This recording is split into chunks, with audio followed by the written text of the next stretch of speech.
I'm Amber Tresca, and this is About IBD. It's my mission to educate people living with Crohn's disease or ulcerative colitis about their disease and to bring awareness to the patient journey. Welcome to episode 96. Men's health is an important issue in the treatment of IBD. Many of the voices in the IBD patient community come from women. That leaves a gap when it comes to understanding the journey that men take through diagnosis and treatment and what their concerns are as they enter into relationships, start a career, and become fathers. That brings me to my guest, Jordan McConnell, the founder of Crohn's Veteran. As you might guess, Jordan served in the military, but was eventually discharged due to his Crohn's disease. But his IBD journey takes some twists and turns between his diagnosis as a teen and his career in the Air Force. Jordan is the father of a young son, and his life is considerably different than what he expected. However, each time he faced the unpredictable, he found purpose and meaning. When he went looking for a space in the IBD community that reflected his unique concerns, he didn't find one. So, he created it in the Crohn's Veteran podcast and social media platforms. Get ready to take in Jordan's story because it is an adventure. Jordan, thank you so much for coming on About IBD. Thank you for having me, Amber. I'm happy to be here. I really appreciate the show that you do that's called Crohn's Veteran. I'm a fan, listen all the time, so I feel like I know you already, but it could be the first time that my listeners are hearing from you. So I wonder if you would do me a favor and tell me a little bit about your diagnosis journey. Sure. I was diagnosed in ninth grade when I was 14 years old. I was staying at a friend's house. I had some fast food like that Friday evening, and we were hanging out playing video games. And I got a really, really bad stomach ache, and that stomach ache it was the worst stomach ache of my entire life, and it just didn't go away until the next morning. My stepmother, who's a fertility doctor, her and my dad determined that I needed to go to the hospital, and so they took me to the hospital. And once I was there, the doctor started pushing around on my stomach. And he pushed on the lower right side of my abdomen, and that's where it was hurting pretty bad. And based on, I guess, my reaction, they told me to pretty much strip down where I was standing, and then get into a hospital gown with my butt out and everything like that. And then they wheeled me into the operating room, put a mask on my face, and it had me count back to 10. And I remember I was asking about all the equipment and everything, and I'm speaking fast, but that's because it happened fast. It's all within the span of about 5 or 10 minutes. I was, in surgery and stuff like that, and then woke up in another room, and my appendix had been taken out, and 6 inches of my colon had been taken out, and I was diagnosed with Crohn's disease.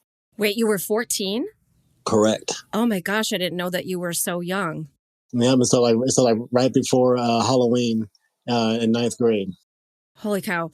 So basically, he saw your reaction, either that or he felt something, right? Yeah. When he was palpating your abdomen and immediately brought you into surgery. And Correct. They probably just thought it was appendicitis. Do you think that's accurate? And then they found Crohn's while they were in there?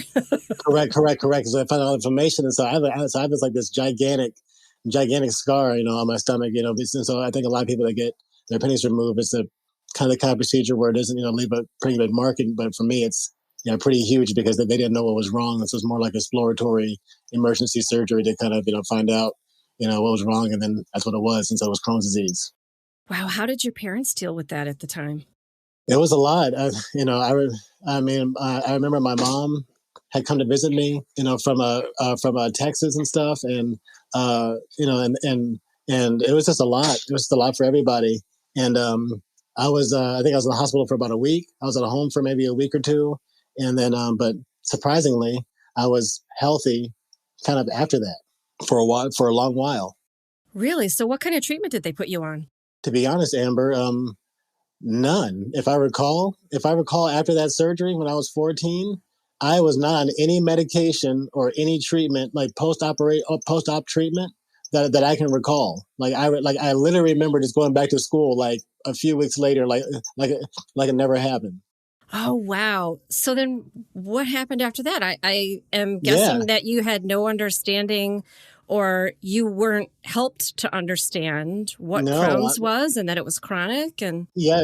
All these things were foreign to me. You're correct. And so, it was kind of almost an abstract knowledge, like an abstract, understanding of of the chronic condition of it all. Yeah, and so it wasn't until like 14 years later that I actually got sick, and I've been dealing with ongoing symptoms ever since. So there's kind of in that 14 years of time, a lot happened. Yeah, between 14 and 28, right? Yeah, exactly. So take me through. You go through high school. What happens then? Yeah, so I graduated high school from Austin, Texas, in '99. So I guess I'm dating myself a little bit, and then I moved back to Las Vegas, and I was at a high school for a couple of years. I was working as a bank teller at a couple of banks and stuff, and my dad was like kind of put the bug in my ear about the military, and I resisted it at first a little bit, but eventually I kind of saw, the opportunity in it, and I took it upon myself to take, the city bus all the way across Las Vegas and stuff, and and go to the recruiter and stuff, and take the ASVAP test, I think it's called, the aptitude test and everything for the military, and so I did well enough to get into the Air Force, and so the recruiter actually took me to the airport. Yeah, and then I went to Salt Lake City and San Antonio and all these things, and yeah, so I did 5 years active duty every day in the military, in the Air Force. I was a staff sergeant, and then I did a year in the California Air National Guard, and then I did 2.5 years in the Nebraska National Guard before I got sick again. Right. So I have zero knowledge about any of this, so I have lots of questions. Sure. When you were going through the recruitment process, did they ask you health questions, or did you have a physical exam of any kind? Yeah, and MEPS, and so it's called MEPS, and that's what Salt Lake City was, and so they have you like do like a vision test, a hearing test, and so they asked me about the scar on my stomach. And I was like, and I told them the truth is I had my appendix taken out, and that was that. And so and they're like, okay, well, they're like, that's a pretty big scar for an appendix. I'm like, well, it happened when I was a kid. And they're like, okay, next. And so that was it. And so and I served, and I was, because I was healthy at the time. I was healthy, as normal as a normal guy can be. I could, duck walk in my underwear backwards and all these things that they want you to do. And all the crazy stories you hear about that physical are true or whatever. And so, um, it's kind of a surreal experience. And so, but I was healthy enough to join, and I wanted to join, and I served, all the way up until I couldn't. And interestingly enough, I think about 2 to 3 weeks out from, if I didn't get sick, I'd be at 20 years. I'd be retiring. Oh my gosh, that's wild. Mm-hmm.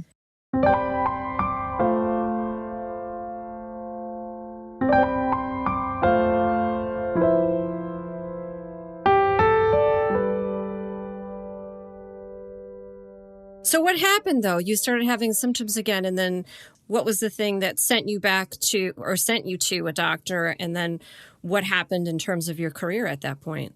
Yeah, correct. So I was in the Air National Guard. So I was, I think I was working at like Cox Cable at the time, and as like a little like tech support rep and stuff, and but also I was still in the Air National Guard. So that itself was kind of a weird experience, because I would be cursed out about cable during the week, and then people calling me sir on the weekends and stuff like that.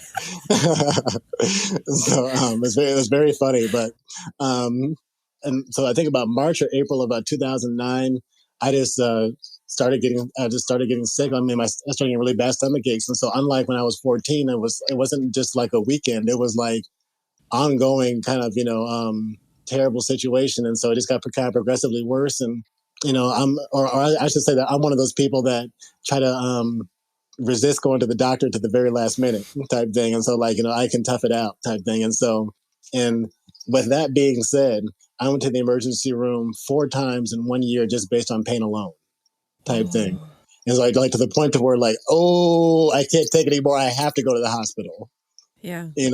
Type thing. There's no There's no way this is, unbearable type thing. And that happened like four separate times. And so like in the third time I was admitted to the hospital, actually admitted, and I had a temporary ileostomy put in, which is kind of like I guess a temporary bypass that you kind of eliminate into like a bag and stuff. And then the fourth time I was admitted, I actually had this surgery. I had another surgery, and so I had another 18 inches of my colon taken out, and then my ileum taken out. The ileum kind of regulates absorption of I think body fat and stuff like that. So how did that all work, being that you were on active duty? So pretty much what happened is that I started like eventually I started missing drills.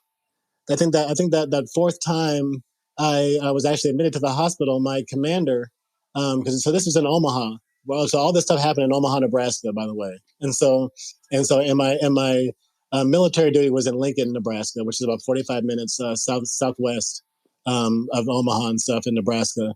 And so my commander, there's an African American captain, actually drove up to Omaha to see me in the hospital when after the surgery and everything. And I remember telling him, like, hey, sir, I'm ready to come back. I can't wait to, finish out my tour, all that stuff. And he was like, he was really, supportive and cool and, nice. And I really appreciated him showing up, and I still do. And so, but I think after that, I got like a letter in the mail saying that, it's been deemed that you cannot be in places with limited medical supplies. And so, which means you can't deploy. You can't be in the middle of nowhere in, Afghanistan or whatever. And if that's the case, if you're non-deployable, that's not good. And so because the whole reason people have IT jobs or logistics jobs like I did, like at all these bases in the United States, is just a practice for when you deploy. And so and I wasn't able to do that. And so after that letter, maybe like a short time after, I got a envelope from FedEx with an honorable discharge in it. That must have been shocking. Was that shocking? It was pretty the how anticlimactic it was pretty shocking. so so Yeah, because so you had this long career and 11, you were yeah. valued, but Mm-hmm. then this didn't warrant, I don't know, a face-to-face meeting or even a phone call. You get a letter by FedEx, no less. Yeah, literally. I mean, so when I left Langley Air Force Base when I was active duty in Virginia, I mean, there was, in fairness, I had a whole going away party. There was a big, poster with like everybody signed with like airplanes and stuff on it, and like I got like a silver dollar and all kind of cool stuff happened. But then fast forward to the Air National Guard in Nebraska and stuff, and yeah, I think it was just so anticlimactic. It was just literally the certificate, the honorable discharge. That was it. That was literally. I mean, it might have been like, oh yeah, and then maybe my service record was in there, that kind of stuff. Mm-hmm. How did that feel? It felt like I had been laid off from a job type thing. Yeah. That instead of having the option to say, I want to go a different direction myself, like someone made that decision for you, and that's like, it's kind of a bummer, yeah. So it would have been nice to have been able to say, I'm ready to do something else, as opposed to, kind of being, not given the choice. But and then again, you know, I'm still very grateful for everything that I was able to do in the military. Like, a lot of the things I'm doing right now in my life are directly, tied to that experience type thing. So I'm still grateful. It's just like, man, I wish I could have finished it out. Yeah, sure, of course. And is there any recourse? I don't think I've known anybody else that's had this experience. So I'm just curious if you even know if there's anything that could be done, because like you couldn't continue with a desk job, for instance.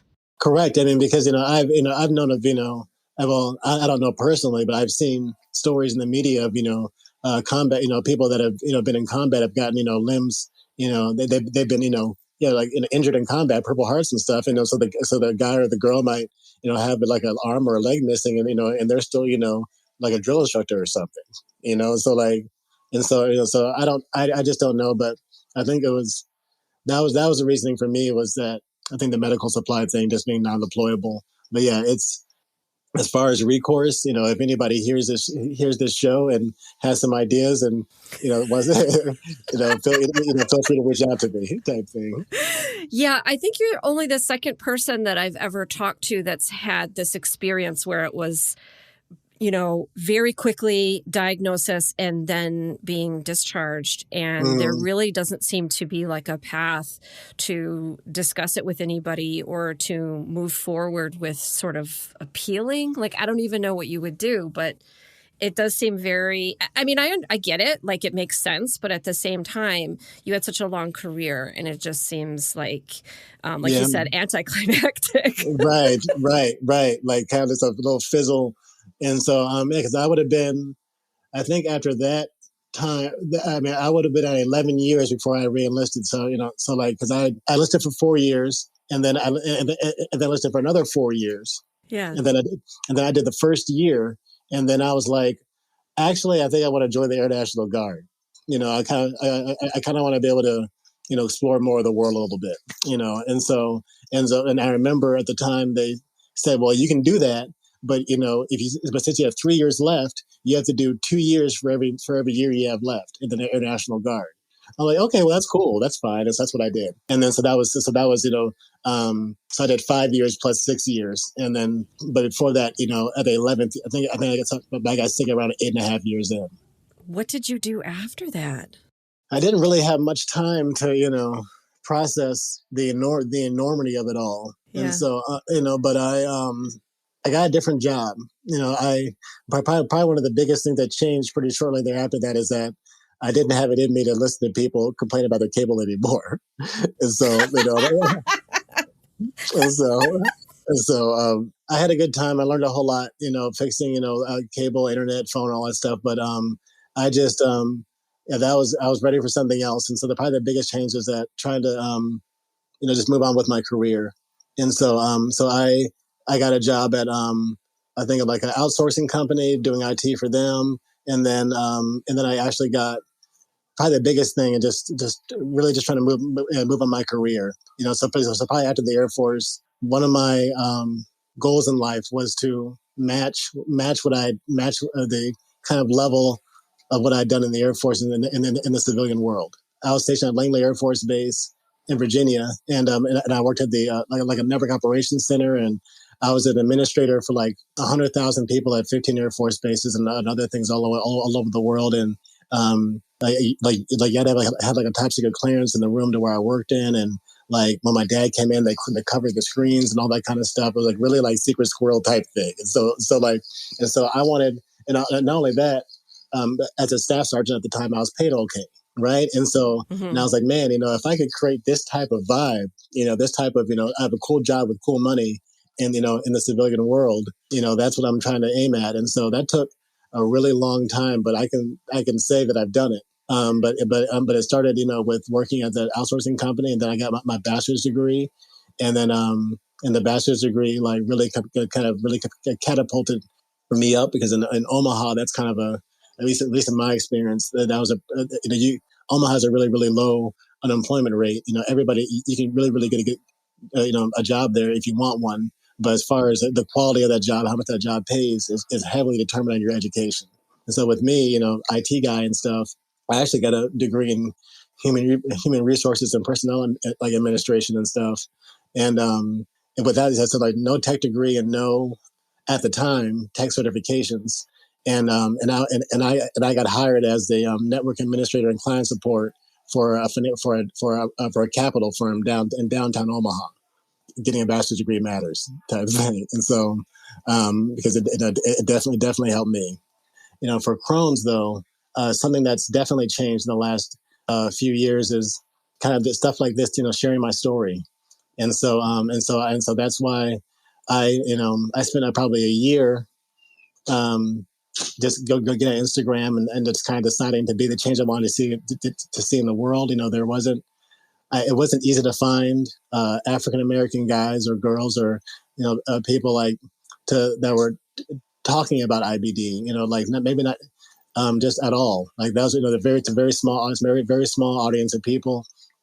And so I was like, okay, well if that's the case, there might be another, somebody like me out there that's looking for that.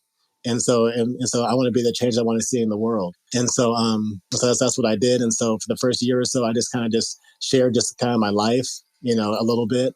And then about a year later, I started my own podcast, Crohn's Veteran, and a lifestyle brand and everything. And so we're, I think, about 44 episodes in. We've probably done about 3 dozen interviews. Really, really, really proud of the show, and I'm really happy with my co-hosts, CJ Cabrera and Renika Wood. They're amazing. They're amazing people. That CJ has ulcerative colitis and Renika has Crohn's disease, and so the three of us just talk about how to kind of live your best life with these conditions, and also allowing people to have a platform to share their own experiences, that which is not always so easy to find.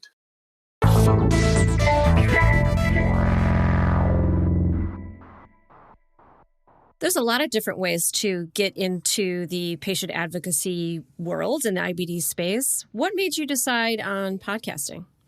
For the exact, pretty much for the same reason that there was, I was looking at for Crohn's podcasts, of the ones that that are still making episodes, which is very, very few. Again, there's like no diversity in that. There's no diversity of voices, really. And so and so I think it was just like a few, maybe a few women, so it wasn't even like maybe even guys, or maybe like one guy, a couple, a few women or something. I was like, man, like, where's everybody at, kind of thing. And so because I know there's hundreds of thousands or millions of people all over the world, that have this condition, and so if that's the case, it's kind of like, well, I want to be that again. I want to be that change, and not only that is the reason I chose a podcast is that kind of embracing the uncomfortable. I have a speech impediment a little bit. I stutter sometimes, and so just the idea of like getting on camera, talking on camera. I'm really comfortable talking in person in front of people, but getting on camera talking and just doing stuff like this is kind of outside my comfort zone. So I chose podcasting to kind of intentionally grow, I guess. That's amazing. I love that answer so much. And I enjoy your show very much. Thank you. Your voices are so impactful, and I love the guests that you find and the questions that you ask, because they are things that I wouldn't ask guests. So I just love listening, and it has expanded my knowledge of the community so much. So let's talk for a minute, though. We're doing a Father's Day episode. Yeah. And because I follow you on the Instagrams, and I love seeing when you post photos of your son. Thank you. So he's so cute. Oh my gosh. I mean, I think so too, but I'm a little biased. You're a little biased. Well, okay. I don't know if I'm objective, but I can tell you he's very cute. Tell me a little bit about him. What's it like to be a father? Yeah, and so I mean, life is interesting, and so since I have active Crohn's disease and everything, and I had this all these active symptoms and everything like that, I was saying to myself, well, wow, having kids, I'm tired and sick now. Like I don't want to, like wow, I don't know about all of that, and so, but I guess life happens when you make plans, Amber, as they say. And so it just so happened that, we woke up one day in October in 2014, and my wife came home, I think, from work, and my wife was like, I think I'm pregnant. I'm like, I remember laughing and like, wow, that's it's kind of like life happens and stuff like, and so, but she's like, okay, well, I'm gonna get a pregnancy test, and then she's like, oh, it's positive, so I'm gonna go to the doctor on Monday. I'm like, okay, cool, and so then so she was at the doctor on Monday, and then she comes home and she's like, yeah, actually we're having a kid in 6 weeks. Wait, what? Yeah. So. Oh my gosh, what did you do? How do you plan? Yeah, we did. We went from life comes at you fast type thing, and so we had no time to panic, fret, worry, like any of that kind of stuff, because we had 6 weeks before this little dude popped into the world, and so so we're in a one bedroom apartment, just like hanging out, like going on dates and stuff. And, but we had been together for like already 3 years. And, we were like engaged, we're doing all these normal things. And he, popped up into but yeah, but fortunately, given that we had no notice on the pretty much the entire pregnancy, he's, fine. He has no allergies. He has all of his teeth type thing. So like, so he's a normal little, he's fine. He's fine, healthy little guy. And so, we're very, very happy. He's a joy to be around and all that stuff. And so, he's about to graduate kindergarten here this week. That was unique. And so, COVID and everything, he did like remote learning and stuff. And so that was, but yeah, but that's it. And so he's amazing. He's fun. Like we hang out together. Like and and he makes having Crohn's disease I'm stuck a lot less. I love that. Suck a lot less. So before you had your son, you thought maybe it would be really difficult to live with a chronic illness and then also be a parent. Correct. Has your mind changed about that, or what are some of the challenges that you have? Yeah, I mean the challenge is that because the symptoms with Crohn's disease, it's a fatigue, it's diarrhea, it's all these it's all these not draining kind of symptoms and stuff. And so I was like, I remember being worried, like, oh man, can I go outside, and play ball and all these things? But the reality is that, we've had a pretty good time. And, and probably one of the coolest things, Amber, is that, is that he's told his teachers and stuff like that, like my dad's the owner of Crohn's veteran and stuff like that. And so, so that's pretty rad because it's just like a passion project of mine and stuff. And so, it's him being that proud of it, that he's telling other people about it is really, really cool. That's so sweet. So you already talked about how you went looking for people like you in the IBD space, and you couldn't find them because it's not a surprise or a mystery that the advocacy community is pretty much dominated by women.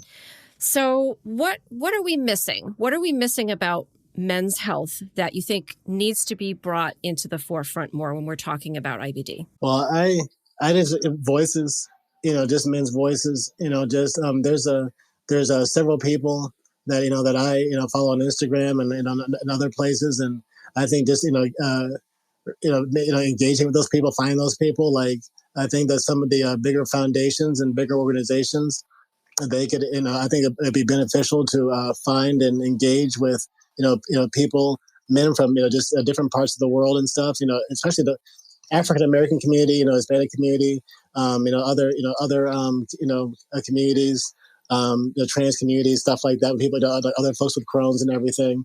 Those type of men, I think, getting their voices would be very valuable, because I think one of the biggest problems with Crohn's disease is that it's so isolating, and even though that maybe about 3 million people or so might have in the United States, that's still, there's 10 million people in our country, or 370 million people or whatever. So that's still, it may seem like a lot, but not really. And so being able to go online or go on a resource and actually see somebody like, oh man, this person, has a similar story to mine. What did they do to cope? What did they do to get through?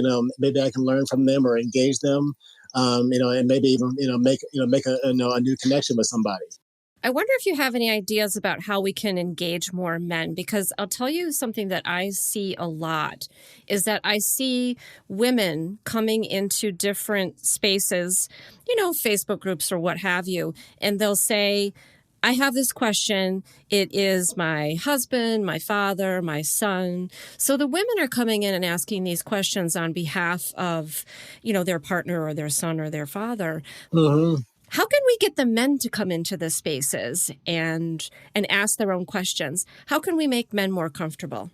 Right. I mean, I think that hopefully, like interviews like this one, people like myself and and other people, like I said, my co-hosts, other people on Instagram and the IBD community, just being out there and getting on camera and talking about it. Like, I think it's I think it's easy just to post a picture and and do a caption and everything, but actually getting up and kind of giving your testimony, I think will help people be more comfortable, engaging with others, because they, this guy is okay talking about it.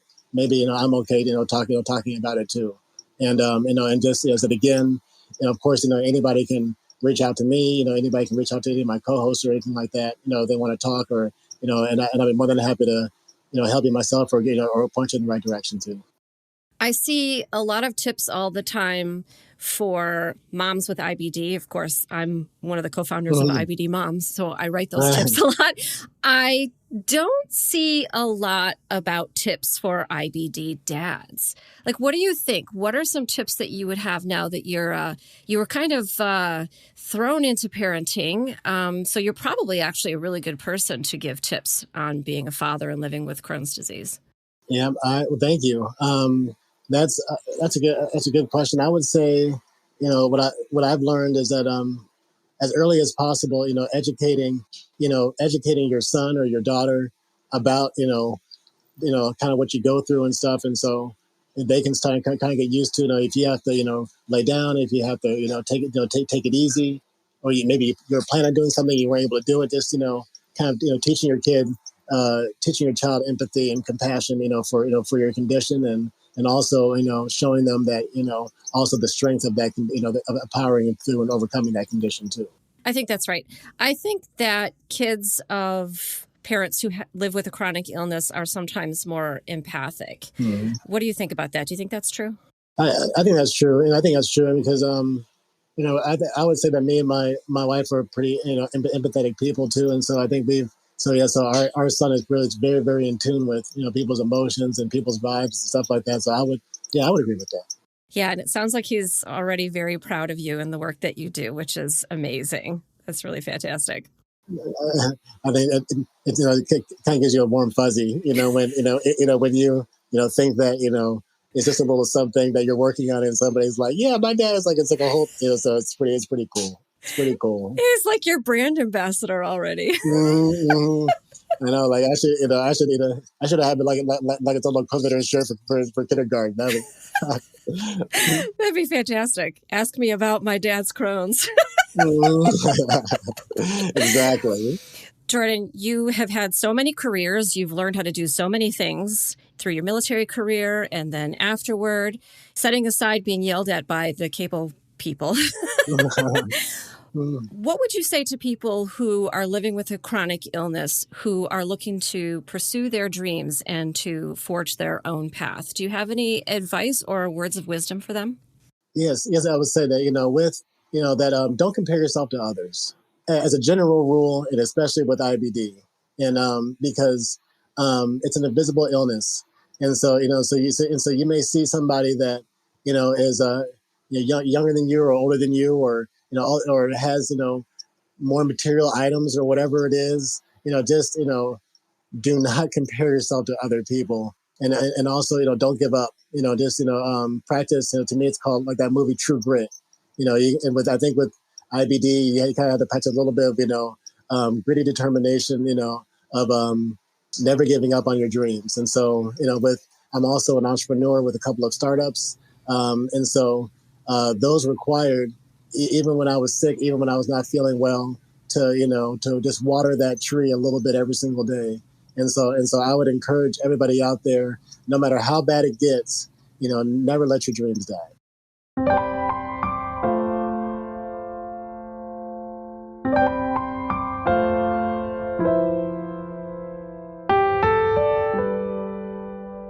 So what's next for Crohn's Veteran? I growing the show, and so we have a few different things that we're working on, and so one of them is the dream or the goal of creating an IBD retreat, and so so I think that'd be really fun. We can, if you're interested in talking about that, I'm more than happy to do so. But just the idea of having maybe vendors or and mental health people or medical liaisons or IBD friendly food and stuff. Or I think this would be kind of a creating a place for people that can come together and connect and meet each other.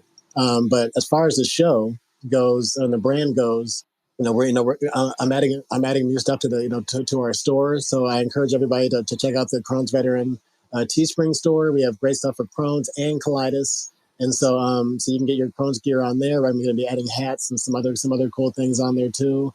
And so check that out. I think we're going to be expanding the website, and making that better. And because it's kind of like just a placeholder type thing, just so people can hang out and see what we're doing. I want to interview people and be interviewed by non-IBD, kind of do both. Mm-hmm. I want to interview, of course. I love interviewing people with IBD and hearing their stories. It's why I do what I do. But also just in the interest of awareness, if we're talking to if we're always talking to people with IBD, it can be a little bit of an echo chamber. Mm-hmm. So the idea is to reach out and find people, and we're looking for sponsorships. So if anybody's listening to this, Crohn's veteran Jordan McConnell interested in a sponsor. We're out here just trying to grow, create revenue streams. The idea is to I heard some good marketing advice. There's this guy named David Meltzer, and that I listened to, and on Instagram, and he was saying that make a lot of money, help a lot of people, and have a lot of fun. And so that's what I want to do with Crohn's veteran. I want to create a lot of money for it. Like it, allow that to help, to impact a lot of people, and so creating revenue streams that in order to do so. I love these ideas. So I'm so glad you're in this space. Take me through your social media, though, and your website so that everyone can find you, especially if they have sponsorship opportunities for you. Yeah, definitely. You can, for sponsorship opportunities, you can reach out to me at Jordan at Crohn's Veteran, CROHNSVETERAN.com. Our website is www.crohnsveteran.com. My Instagram, this is pretty creative, is at Crohn's Veteran. And then our actual podcast page is at official.crohnsveteran. And so you can we also have a YouTube channel. And so we're on all the podcast platforms: Apple, Google, Spotify, Anchor, and all that kind of good stuff. And so we're also on Twitch. We do Twitch live streams. Gaming. If anybody wants to game with me, my PlayStation handle is Crohn's Veteran also. So you can reach out to me on that. We can game. I'm out here just trying to grow the brand, and I said I'm a business person, an entrepreneur. I'm also a chief product officer for 2 tech startups, and so in addition to being an IT guy and also a Crohn's Veteran podcast person, so please reach out to me. I'm doing a few things, and I would love to meet people and connect and see what we can do, be of service to each other. Jordan, you are a very busy man. Thank you so much for talking with me about all of these issues and for telling me more about Crohn's Veteran. It has been amazing to watch you grow your brand. And of course, I do listen to your show. I don't usually watch because I'm not really like a video person. I am over 40, but I definitely listen, and I've enjoyed it very much. So thank you so much for your voice, and thank you so much for talking with me. Well, thank you, Amber, for having me. It's been a pleasure. Hey, super listener. Thanks to Jordan McConnell for sharing his story and for his work in developing Crohn's Veteran and creating a community that is expanding our understanding of how people are affected by IBD and also helping more patients to feel less alone. You can subscribe to the Crohn's Veteran podcast wherever you like to listen, or connect on Instagram, Twitch, or YouTube. Their website is crohnsveteran.com, where you can find all their social media information and their store. And I'll let you know, you can also find colitis veteran merchandise in the store as well. My goal with About IBD is to educate people living with IBD and to help foster community. The voices of men, and especially men of color, are not often heard in the IBD community. If you're interested in sharing your story, you can get in touch with me at aboutibd.com. And you can find me on all social media as About IBD. As always, I will put these links in the show notes and on my episode 96 page on aboutibd.com. Thanks for listening, and remember, until next time, I want you to know more about IBD. About IBD is a production of Malintel Enterprises. It is written, produced, and directed by me, Amber Tresca. Mix and sound design is by Matt Cooney. Theme music is from Cooney Studio.